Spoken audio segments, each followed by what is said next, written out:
Assalamualaikum warahmatullahi wabarakatuh.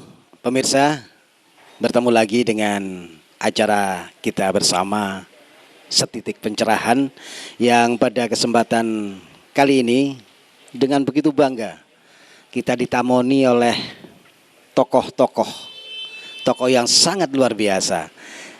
Di sebelah kiri saya yang paling sepuh dan paling senior, Ki Jati Kusumo, yang sudah tentunya tidak pernah lekang dengan pita ingatan kita dengan kuartet S dan lain sebagainya. Seorang budayawan, seorang seniman, sekaligus seorang politisi yang luar biasa. Di sebelahnya seorang akademisi dari Politeknik Malang, Pak Dedi matur nuwun sudah rawuh. Dan yang paling cantik di antara kami, Ketua Parvi, Ibunda Haja Rosa S. Ramlah, matur nuwun sudah rawuh. Yang paling ujung, yang paling berkuasa saat ini di Kota Malang, pimpinan dari KPU, Komisi Pemilihan Umum Daerah Malang, Mas Azhari, luar biasa. Hari ini kita akan berbincang tentang kepemimpinan dalam bingkai seni dan budaya. Ketika kita bicara pemimpin, kadang-kadang kita hanya bicara tentang bagaimana seorang manajer, bagaimana memutuskan pada titik yang paling urgent sekalipun, paling susah sekalipun. Namun ternyata di balik itu ada berseni dalam menentukan kebijakan. Nah, inilah yang akan kita bahas. Ki Jati sudah terbiasa di demo. Tentunya bagaimana ini kebijakan ini diambil dalam waktu pendek namun tidak berisiko. Apalagi Kang Azhari yang tentunya pasti, mudah-mudahan tapi tidak ya. Mudah-mudahan tidak, tapi pasti akan bersinggungan dengan kepentingan-kepentingan politik, kepentingan-kepentingan apapun. Karena menjelang pemilihan kepala daerah, beliaulah yang bertanggung jawab terkait dengan itu. Sehingga bagaimana memutuskan itu, ini akan kita bincangkan pada kesempatan hari ini. Sekali lagi, terima kasih hadirnya. Kita masih bersama Dhamma TV yang kali ini digelar di Rumah Makan Kertanegara. Baik, saya ingin berbincang dengan Ki Jati sendiri. Sebenarnya Ki Jati kalau dikaitkan dengan budaya, dikaitkan dengan seni, sebenarnya kepemimpinan itu kayak apa sih? Nilai-nilai yang akan dibawa dan lain sebagainya. Terima kasih Mas Muslih. Adik saya, anak saya yang saya cintai. Karena orang tua itu kalau tahu anak muda kreatif itu senang. Kalau nanti masa depan anak-anak muda itu hidupnya sengsara, yang salah yang tua. Oleh karena itu hari ini saya akan menyalahkan saya sendiri. Dan mohon maaf kalau retorikanya gelepotan ke sana kemari. Umur saya sebenarnya masih muda, masih 74 tahun. Tetapi kalau nanti paradig atau pemikirannya agak lain, saya mohon maaf. Karena saya tidak mau berakhir hari ini idealisme saya bagaimana hidup setelah tahun 2000 sampai tahun 3000 yang akan datang. Oleh karena itu bicara masalah kepemimpinan, menurut teori politik itu harus mengenal politik itu dari kata poli dan etika. Pergaulan yang penuh dengan kesopanan dan kesantunan. Adik-adik saya yang terhimpun di sini, ini kelihatannya berangkat dari naluri itu, meskipun secara praktis tidak mengikuti dunia politik. Dan masyarakat kita jangan sampai tidak mengerti politik. Dulu ada istilah politik no, ekonomi yes. Kalimat ini kalimat politik. Akibat di era Orde Baru rakyat tidak boleh berpolitik dan takut berpolitik. Oleh karena itu kebobolan besar-besaran. Kebobolan Freeport, kebobolan hutan, kebobolan tambang-tambang. Sampai hari ini kita sebagai bangsa yang hidup di atas tanah surga, semuanya serba ketergantungan. Lalu pikiran kita, apa gunanya perguruan tinggi itu? Apa gunanya, pengajian itu? Karena ngaji itu istilahnya belajar. Sinau artinya ya. Lewat sinau apa? ben pinter, lek wis pinter ben aja gemantung sembarang teko wong liya. Nah, intinya di sana. Oleh karena itu setelah filsafat, filosofis politik itu adalah spiritualisme. Spirit itu dari kata jiwa. Jiwa itu watak. Agama apapun, mulai dari Taurat, Zabur, Injil, Al-Quran, tujuannya satu, menata jiwa. Supaya jiwa itu stabil, seimbang. Nah, selama ini mungkin metode penyampaiannya yang sudah usang ataupun tidak relevan dengan kondisi zaman. Sehingga nuwun sewu kalau kita lihat sekarang itu, maaf ini, masjid semakin banyak, gereja semakin banyak, pura semakin banyak. Tetangga saya itu ada kurang lebih 3 masjid ya di sana. Yang salah satu saya ikut pendiri yang pertama kali. Saya lihat tiap malam kalau dulu rame, sekarang tiap malam itu udah tinggal 3 atau 5 orang. Sekarang kelihatannya sudah asik lewat dunia maya. Artinya teknologi itu mau tidak mau akan menggempur kita. Dimanapun negara yang sudah mempunyai karakter termasuk Arab Saudi, termasuk Cina, itu bangsa itu harus ada proteksi, ada pengendalian. Kenapa sekarang Arab Saudi membuka supaya wanita bisa nyetir ya, wanita sudah bisa bergaul, ininya sudah tidak terlalu berukut lagi, karena Arab Saudi sadar bahwa selama ini hanya dipergunakan oleh orang Barat untuk mengeksploitasi bangsa lain, gunanya adalah untuk supaya uang berbondong-bondong ke sana. Nah, supaya pesawatnya laku, hotelnya laku, travelnya laku, dan lain sebagainya. Para hadirin yang kami muliakan, bangsa yang besar selalu yakin dengan dirinya. Jepang itu punya tulisan Jepang, punya bahasa Jepang, punya negara yang namanya Jepang. Kalau Anda sekolah atau bekerja di Jepang, mungkin Mbak Artati sudah atau mana ya, saya pernah mau ditawari untuk ke sana. Di sana itu kalau sampai bekerja ngomong pakai bahasa lain di luar Jepang, dipanggil. Kamu dapat duit dari mana? Dari Jepang. Makan tidur di Jepang. Kenapa kamu pakai bahasa apa tadi? Begitu kan. Saking supaya mereka itu kuat. Arab punya tulisan Arab, punya bangsa yang namanya Arab, punya kitab yang tulisannya Arab. Oleh karena itu mereka keyakinan itu dimanfaatkan sehingga orang lain berbondong-bondong ke sana. Ini ada kaitannya dengan Perang Dunia Pertama. Pada waktu Belanda mau diserang Inggris, ya, Mussolini sama Jerman waktu itu minta bantuan mau nyerang Belanda. Belanda minta bantuan ke Mesir, ke Inggris. Perang itu biaya mahal. Loh, Belanda itu kan bentengmu, kalau Belanda nanti jekol larinya mas ke Inggris. Iya, tapi perang itu enggak murah.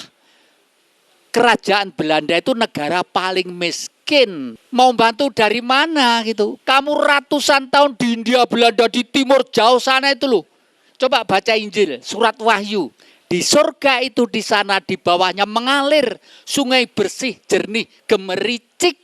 Dan di sana ada tanaman antara lain jahe dan merica.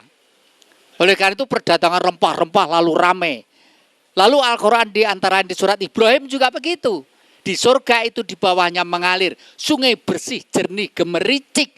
Jadi yang kita injak ini adalah surga. Kenapa kita mesti kelotok aja import? Garam aja import. Mana laut yang luas di negeri, di dunia ini? Nomor 1 Kanada, 2 kita. Semua ikan mulai paus dari teri, kalau pengen pacaran tuh ke Indonesia, nelurnya di Indonesia. Kenapa kita mau dijajah otak kita? Disekolahkanlah 2 tentara Belanda ke Mesir, namanya Hugh Zigronje dan Van der Plas. Pelajari Al-Quran.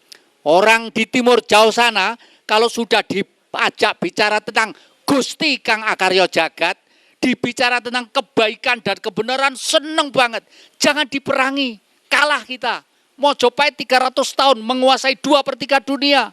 Itu ilmunya tinggi, militernya kuat, karakternya hebat.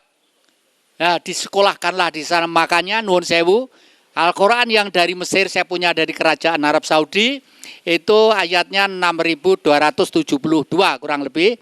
Di Malaysia 6.500 sekian. Di Indonesia 6.666, mungkin kurang 2 atau 1 gitu lah. Belum hadisnya. Lah, inilah kita pelan-pelan dihipnotis ke sana. Karena bangsa kita itu kalau sudah bicara surga, neraka, kebaikan benar. Kemarin saya naik ke Borobudur itu kitab suci abad 89. Ada di dunia ini yang membuat kitab suci ugal-ugalan dari batu seperti itu. Ya, itu kitab suci, belum yang lain-lainnya, ya. Ini bukti kita harus mengembalikan ke sana. Saya salut pada Mas Muslik dan kawan-kawan. Dan kita harus telaten dan sabar dengan jalan menyelesaikan ini harus lewat dunia budaya. Harus pelan-pelan. Kalau ada orang 1000 sadar 1, hebat. Ya, hebat. Dan maaf karena saya sudah dianggap orang tua ya, tentang pemilihan-pemilihan ini terus terang secara politis, saya tidak cocok sama sekali. Karena hasil demokrasi itu akan merusak orang yang berdemokrasi itu sendiri. George Washington, salah satu pendiri Amerika Serikat, mengatakan karena waktu itu dikehendak itu demokrasi pemilihan ya, akhirnya dia mengatakan dia kecewa gitu loh, kecewa batinnya orang-orang yang menganut sistem demokrasi nanti pelan mau tidak mau lambat laun akan menghancurkan dirinya sendiri. Lalu demokrasi kita itu apa? Sudah ada, tonton Wayang Purwo. Itu orisinil dari lereng Gunung Arjuna. Orisinil dari lereng Gunung Arjuna. Ya, Astina, Kurawa itu kita ini loh. Orang pirang-pirang, adat dan sukunya berbeda, tapi karakternya satu, Pendowo. Itu karakter kita. Manusianya nggak ada. India nggak tahu memang asalnya dari sini. Oh, itu Kidung Agung kok. India itu belas nggak ngerti. Tapi yang mengeterapkan dengan baik India, meskipun kurang. Oleh karena itu, waktu orang India, saya punya murid di sana, wakil presiden India, namanya Jai Singh, ya, namanya Jai Singh. Saya dialog tentang Mahabharata, nggak tahu. Jai Singh menceritakan bahwa orang India itu taunya dari Ceylon, pulau di selatan. Ceylon dibawa ke utara, makanya lalu peranan Krishna ada, lalu Krishna dicat hitam. Karena orang India hitam gitu. Nah, Krishna bawi kita adalah manunggaling kawula Gusti. Jadi Krishna itu adalah manusia yang sudah menyatu dengan cahaya Tuhan sebagai master gitu ya. Terus oleh karena itu kepemimpinan supaya kita yang bercorak ragam daik harus seperti Puntadewa.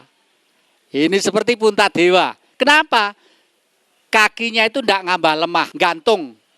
Sebelum perang Mahabharata, kakinya gantung. Itu ceritanya Puntadewa. Artinya apa? Seorang pemimpin harus tidak duniawi. Bahasa reformasi adalah KKN. Kalau pemimpin masih memikirkan masalah sahamku bagaimana, ponaanku bagaimana ini, waduh selamanya masih tetap akan ruwet. Nah ini loh ya. Jadi oleh karena itu, kepemimpinan harus Puntadewa, pakaiannya kan sederhana Puntadewa itu. Hanya pakai ikat, sumping di sini, lambang priyayi, binggel, gelang gitu. Padahal raja. Dan disegani. Oleh karena itu, di dalam Mahabharata yang menang nanti Pendowo, artinya kebenaran. Nah, kebenaran sekarang ini sudah waktunya digopublikkan kembali. Pelan-pelan, tidak usah emosional. Saya setuju dengan Mas Muslik dan kawan-kawan. Ini yang sedemikian menggebu-gebu mengibarkan Malang yang indah. Dan monggo, matur nuwun. Baik, cukup panjang sampai hampir menangis. Beliau luar biasa karena saking cintanya pada Indonesia. Saya coba lempar pada orang yang paling berkuasa di Malang ini. Saat ini yang paling berkuasa pimpinan KPU. Jadi wali kota Malang itu nanti setelah dilantik. Yang saat ini yang berkuasa beliau. Mas Azhari, kira-kira apa yang bisa Mas Azhari berikan pada masyarakat Malang sebagai bagian dari proses demokratisasi ini? Karena bagaimanapun juga Mas Azhari sebagai bagian yang tidak bisa dipisahkan dengan rencana gelar akbar Kota Malang Pilkada ini. Kira-kira bagaimana? Apa tanggapan Bapak, pikiran-pikiran Bapak untuk terkait dengan ini? Monggo. Terima kasih Mas Muslik, para narasumber. KPU sebenarnya sama dengan sebuah EO aja, seperti sebuah event organizer. KPU itu adalah bagian dari sebuah peran untuk melaksanakan pesta demokrasi di Kota Malang ini. Kita tidak bisa masuk pada ranah-ranah yang bersentuhan langsung dengan partai politik atau pasangan calon. Kami KPU atas nama lembaga berupaya untuk menjalankan regulasi tentang pelaksanaan pilkada secara utuh. Melanggar sedikit saja, kami akan memberikan dampak yang luar biasa kepada kami selaku penyelenggara. Oleh sebab itu, seluruh proses ini kami sampaikan kepada semua kontestan pemilu, semua kontestan pilkada kita sampaikan. Yang pertama bahwa ada sebuah regulasi yang harus ditaati bersama, mulai dari penyelenggaranya maupun semua kontestan.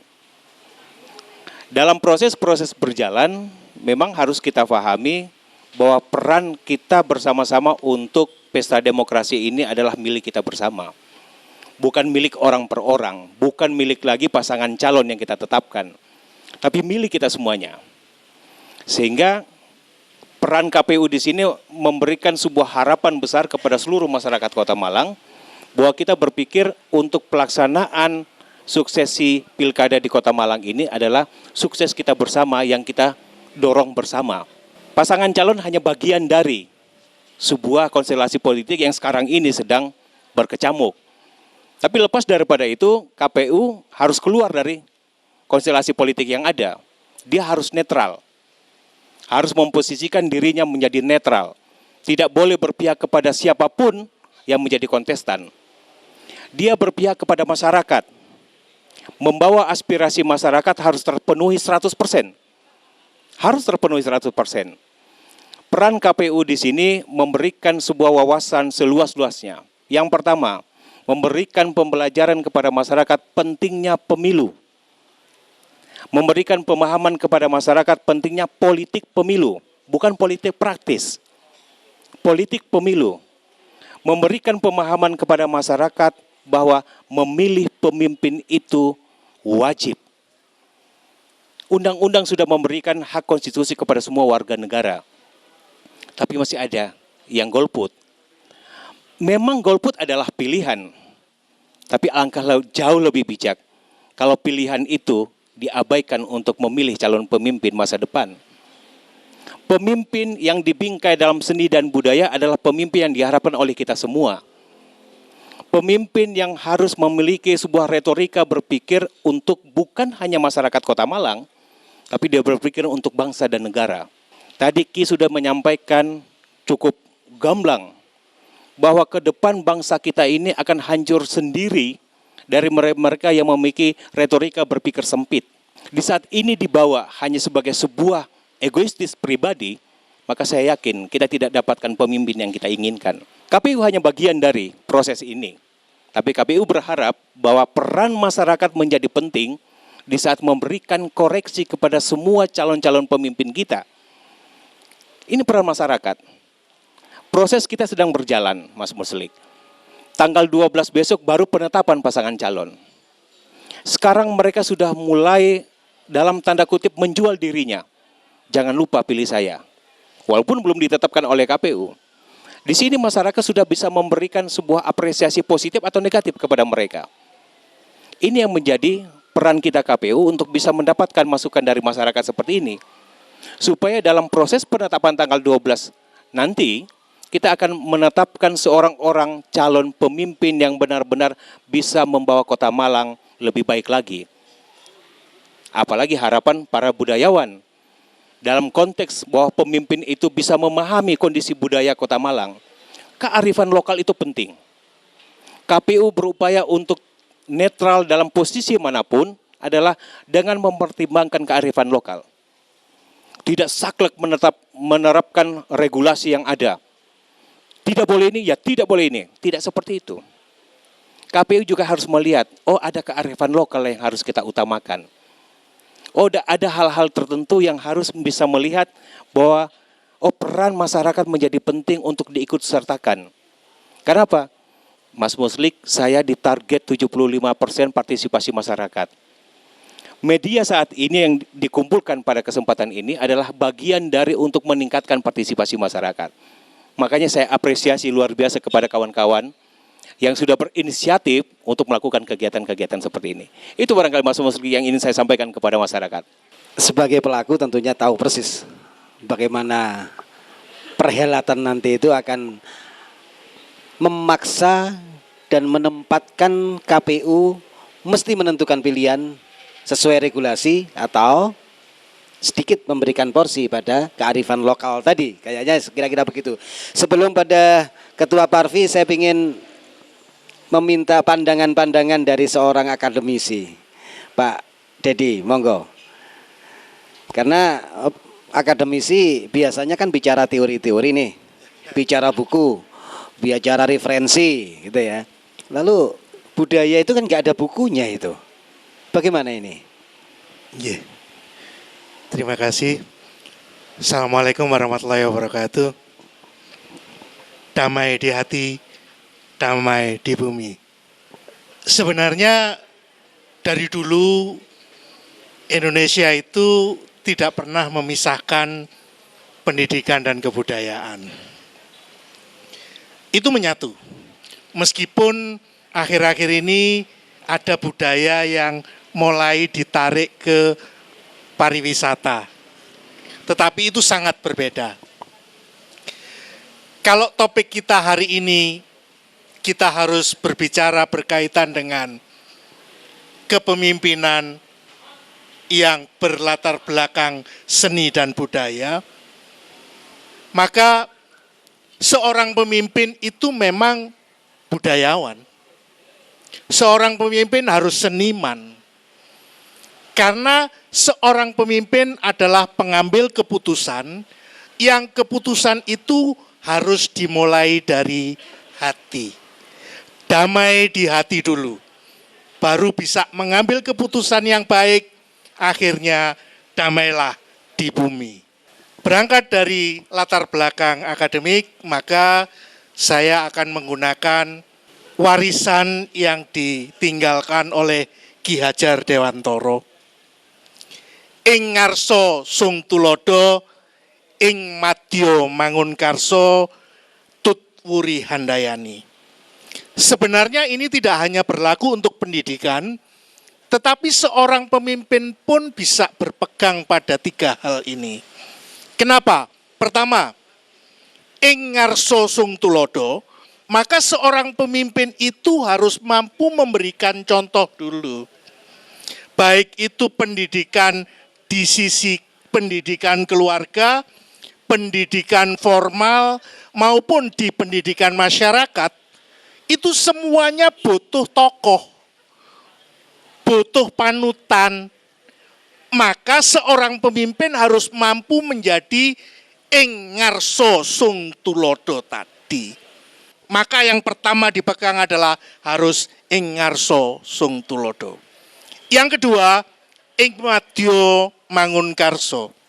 Seorang pemimpin jangan hanya di depan, jangan hanya di panggung, harus bisa menyatu dengan masyarakat. Ing madya mangun karso. Kuncinya adalah bahwa berbagi. Kita punya budaya gotong royong, saling membantu, saling menopang, saling melengkapi, sehingga binekanya ini bisa manunggal jadi ika. Ini tugasnya pemimpin. Konsepnya banyak. Mungkin orang bisa mengatakan kalau berjamaah 27 kali gitu ya. Tetapi kita juga punya, kalau kita mau bergotong royong, maka satu lidi akan mudah dipatahkan, tetapi kalau sudah menjadi sapu korek, siapa yang bisa mematahkan? Kaningoyo istilahnya. Maka seorang pemimpin harus mampu menggerakkan komunitasnya, menggerakkan masyarakatnya agar tidak menjadi sapu lidi yang akhirnya saling berkonflik tetapi menyatu jadi sapu korek, Mas. Yang terakhir, Tut Uri Handayani.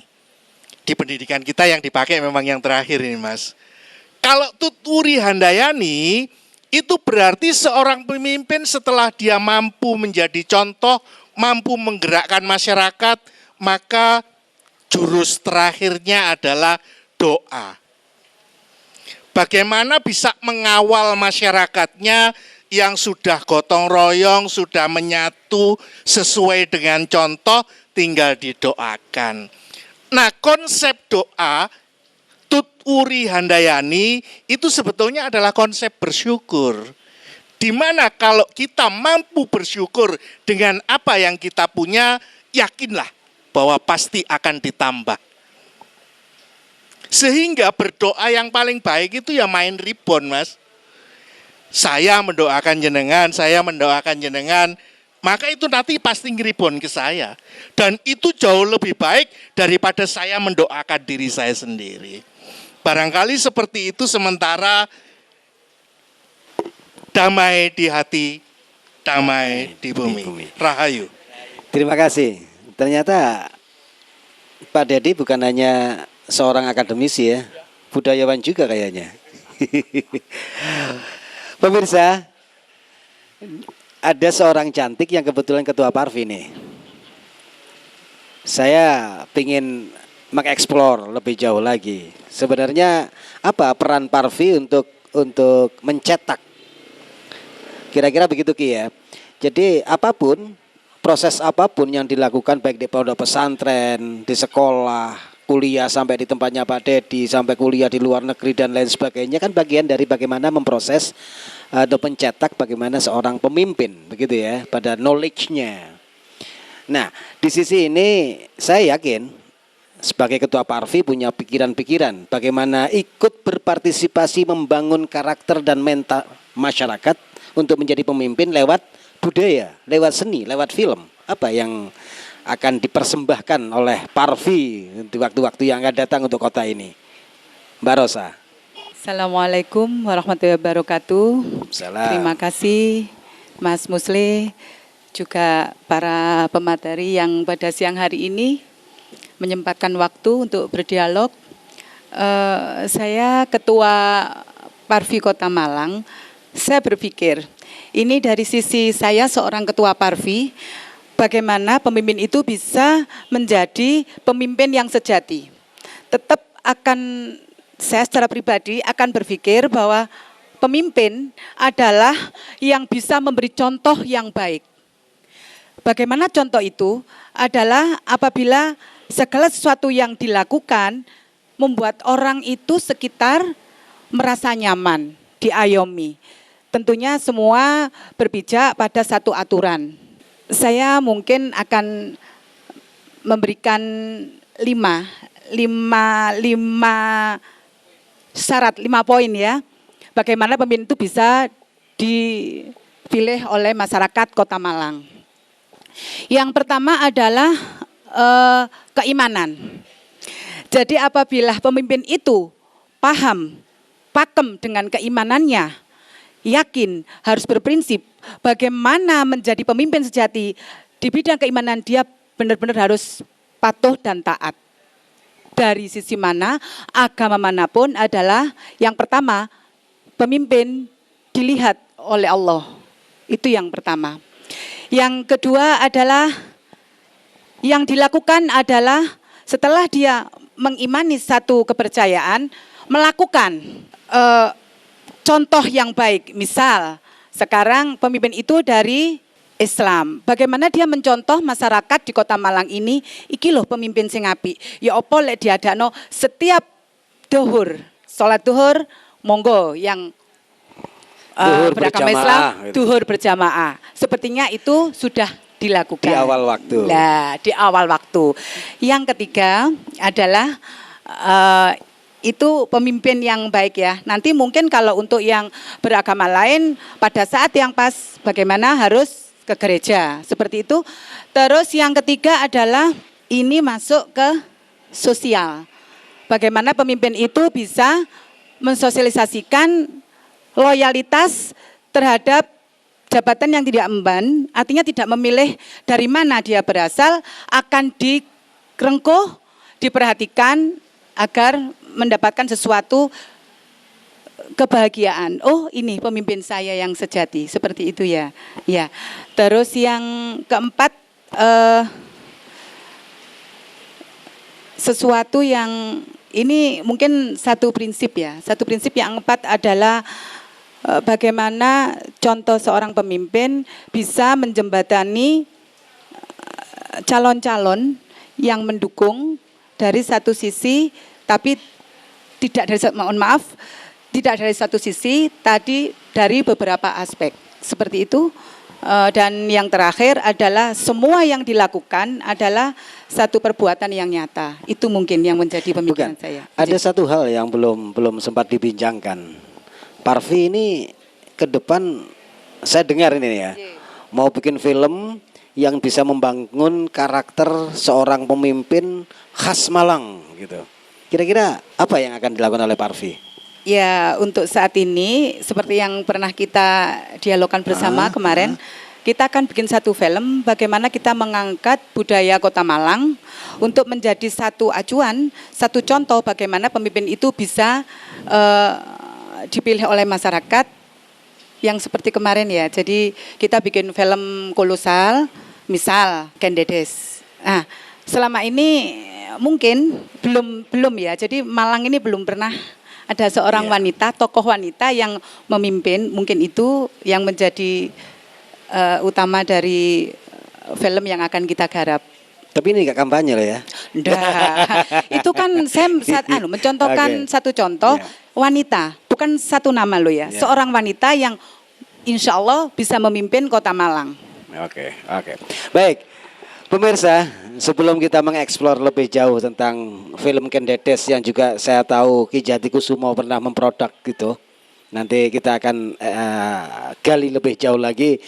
Di sini ada beberapa tamu yang luar biasa. Saya ingin sumbang saran dari Ki Eko terkait dengan makna pemimpin dan hal-hal yang dibutuhkan menjadi seorang pemimpin dalam aspek seni budaya. Monggo Ki Eko. Nun sewu, karena Ki Jati senior saya, sebenarnya saya tidak pantas. Tapi karena rahmat, wahyu gitu turun nenek utek dewe, kepeksa Ki Jati saya harus menyampaikan. Ya, kalau saya lihat seniornya, saya malu bicara gini. Ya, ini ada Kang Dedi, ya, seorang akademisi, Mbak Rosa, seorang tokoh saya sama saya di teater ya Mbak Rosa ya. Apalagi wah dengan Pak Azhari yang aktif dengan ngurusi pernak-pernik pilkada ini, ya, mudah-mudahan jadi pilkada bener, enggak jadi pilkadal ya, gitu.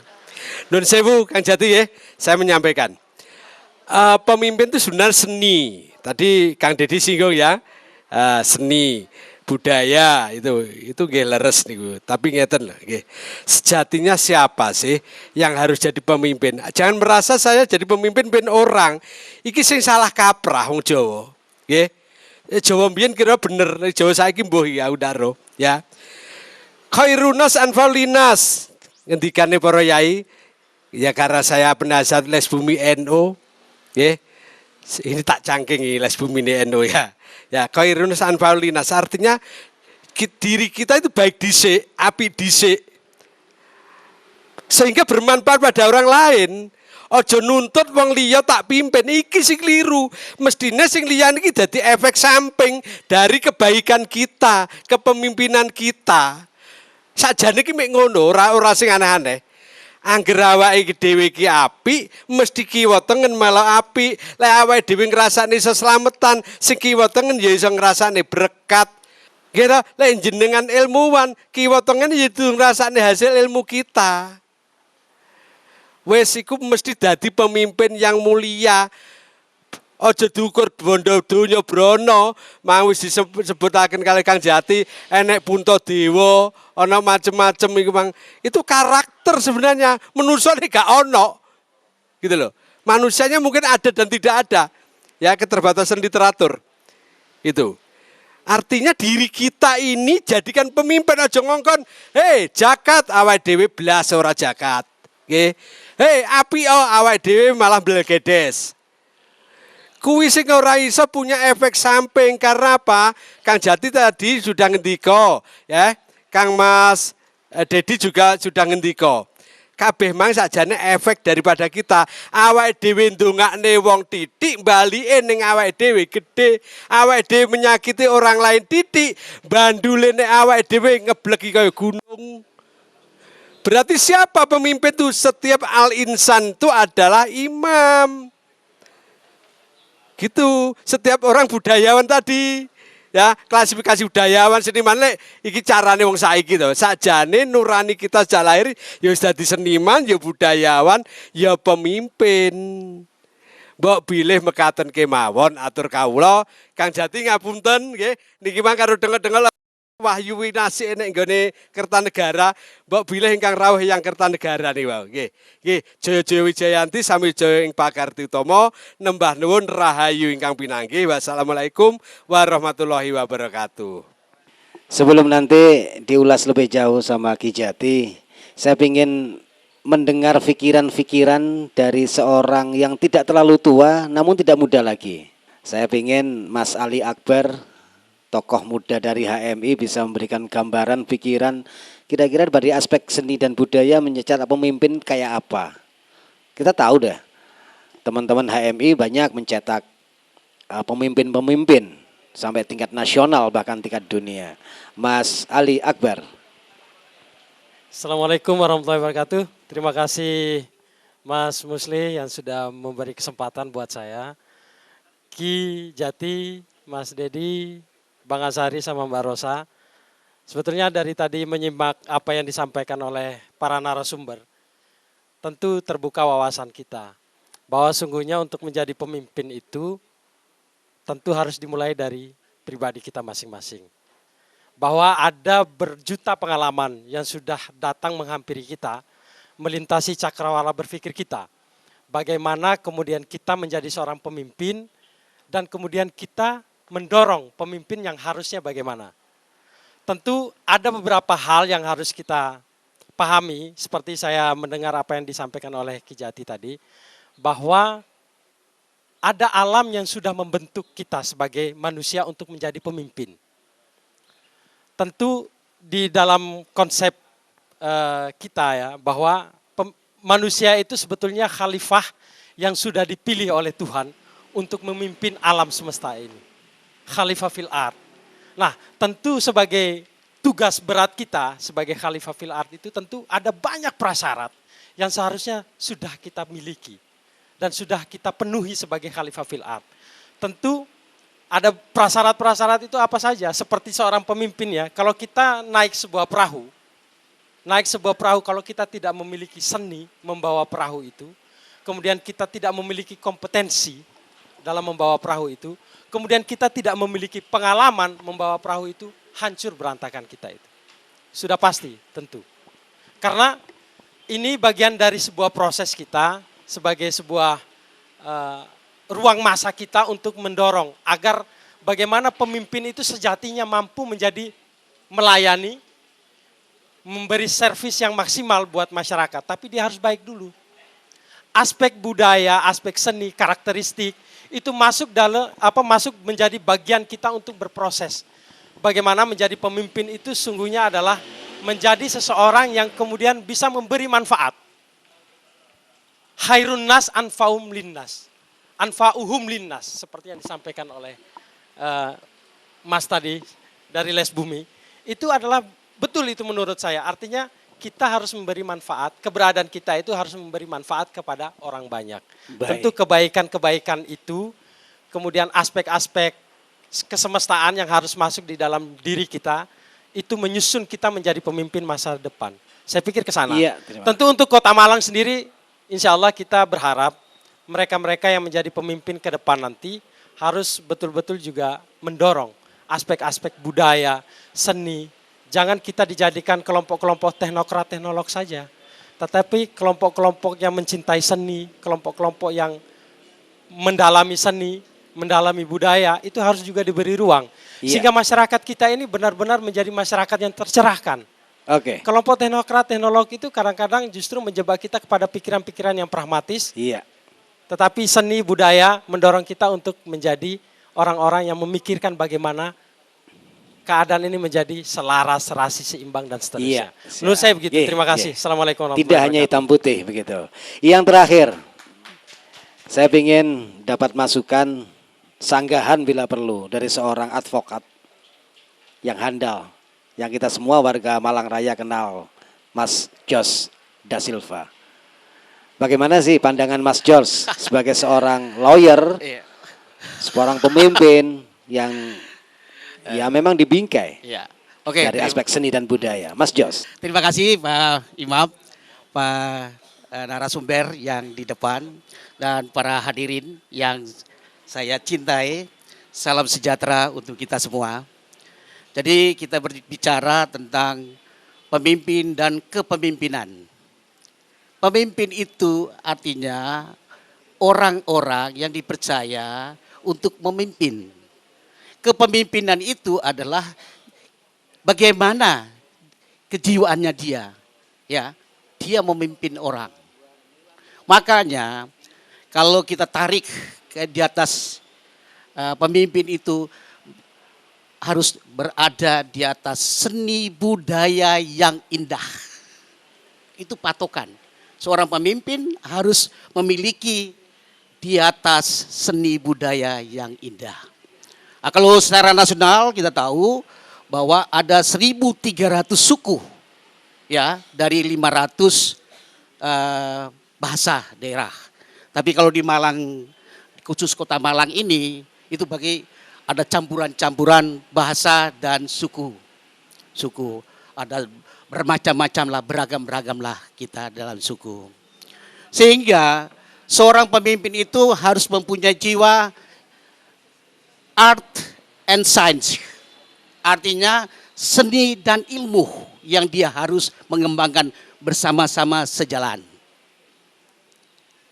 Jadi pemimpin kita adalah pemimpin itu.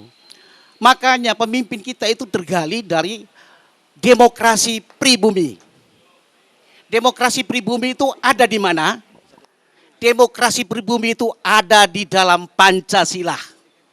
Seorang yang memahami tentang Pancasila berarti dia memahami tentang demokrasi pribumi. Itu. Sekian. Oke. Sementara waktu. Ya, terima kasih. Terima kasih. Sebenarnya tidak cukup waktu 2 jam berbincang dengan tokoh-tokoh dan audien yang hadir pada kesempatan hari ini. Saya ingin minta closing statement dari seorang pimpinan KPU ini yang bebannya begitu berat untuk apa yang bisa ingin disampaikan pada masyarakat. Bagian dari cara untuk membentuk atau membangun kepemimpinan di masa-masa yang akan datang, yang ini juga tugas dan tanggung jawab KPU tidak kecil di sini. Terima kasih Mas Muklik. Jadi ada beberapa pesan yang ingin kami sampaikan kepada halayak ramai warga Kota Malang, bahwa dengan akan digulirkannya pelaksanaan Pilkada Kota Malang ini, yang pertama kami berharap bahwa peran serta masyarakat sebagai leading sektor semua kegiatan, jadi leading sektor itu ada di masyarakat, kami ini hanya EO, bahwa suksesi Pilkada itu ada di semua komponen masyarakat. Oleh sebab itu bersama-sama harus kita tanamkan dalam diri kita bahwa pelaksanaan Pilkada Kota Malang ini adalah milik kita bersama. Bukan milik partai politik, bukan milik pasangan calon. Ini milik kita bersama. Memilih pemimpin besok itu saya hanya ingin berpesan. Pilihlah dengan bijak. Jadilah pemilih yang bijak. Buang jauh-jauh sebuah pemikiran bahwa tidak penting memilih seorang pemimpin. Mulai dibuang jauh-jauh. Memilih pemimpin adalah memilih calon-calon yang akan membawa Kota Malang 5 tahun ke depan. Hanya dengan 5 menit datang ke TPS, maka kita akan mendapatkan seorang calon pemimpin untuk 5 tahun ke depan. Ya. Pesan saya melalui Dhamma TV, marilah kita menjadi pemimpin, pemilih yang bijak. Terima kasih Mas Muslim. Baik, terima kasih. Ketua Parvi, Mbak Rosa. Terima kasih. 1 menit waktu, nggih. Iya. Jadi pilihlah pemimpin yang benar-benar bijak, bisa melanjutkan aspirasi seluruh rakyat Di Kota Malang. Itu yang pertama. Yang kedua, mari ikut meramaikan pilkada dengan cantik, kebersamaan yang hebat, hingga akan muncul satu pemimpin yang kita inginkan selama ini. Terima kasih. Pilkada tidak menakutkan, namun penuh dengan sukacita. Penuh dengan seni dan Ya. budaya. Pak Dede. Terima kasih. 1 menit Mas ya? Iya. Wih, 1 menit. Ya, saya cuman ingin menggarisbawahi dan mengulang pesan dari Ki Hajar Dewantara, ing ngarsa sung tulodo, ing madya mangun karso, tut uri handayani. Ingatlah bahwa kita semua adalah pemimpin. Paling tidak pemimpin bagi diri kita sendiri, bagi nafsu kita, bagi keluarga kita, komunitas kita, syukur-syukur menjadi pemimpin bagi bangsa dan negara. Harus kita mulai dari diri kita sendiri, dari hati yang paling dalam, damai di hati, semoga damai di bumi. Terima Baik, kasih. Terima kasih. Pemirsa, yang terakhir kita akan dengar ulasan dari Ki Jati. Dipersilakan Ki Jati. Terima kasih. Ternyata KPU menjadi satu wadah yang menjadi dialis umum, terus terang aja. Dan Mas Eko, terima kasih. Memang kita di Singosari punya budaya kumpul, ngomong-ngomong bareng. Tokoh Nasrani, tokoh Buddha, Hindu, sing ngebong dupo selalu, ya Muhammadiyah, ya Nadliyin selalu kumpul di sana secara periodik gitu. Demokrasi dan keadilan sosial seperti Nakula dan Sedewa, kembar kan? Hiruk pikuknya orang pemilihan, hiruk pikuknya orang coblosan, tujuannya satu, supaya rakyat tentrem dan ayem. Makanya antara pilihan dan keadilan sosial harus kembar. Kalau pilihan rame-rame, gepu-gepuan, nyatane rakyat sik melarat, tegese omong kosong. Matur nuwun. Baik, terima kasih. Tepuk tangannya meriah untuk 4 narasumber. Tapi ada satu hal yang perlu kita catat dan kita cermati dari apa yang disampaikan Ki Jati terakhir. Buat Indonesia waras dari Kota Malang. Ini adalah tugas dari panjenengan semua, tugas KPU, tugas pimpinan partai, tugas akademisi dan tugas rakyat Kota Malang untuk mewujudkan apa yang Ki Jati sampaikan tadi. Terima kasih, kita ketemu lagi pada setitik pencerahan yang akan datang. Damai di hati, damai di bumi. Wassalamualaikum warahmatullahi wabarakatuh.